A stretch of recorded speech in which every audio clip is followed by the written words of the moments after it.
राज्य में 7.8% की दर से वृद्धि का अनुमान है।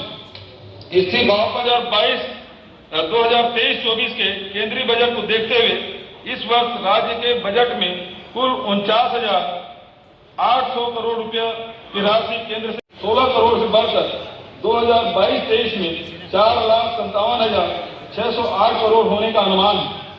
23-24 में राज्य के राजस्व स्रोतों से गौरव दिलाया है।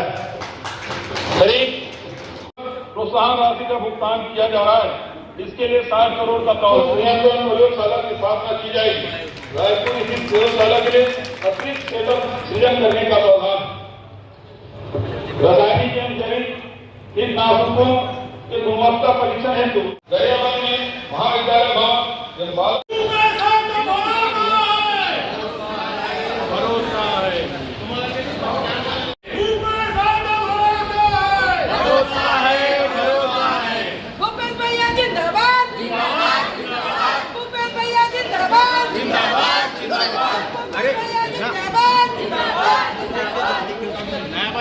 और भाभी एक बार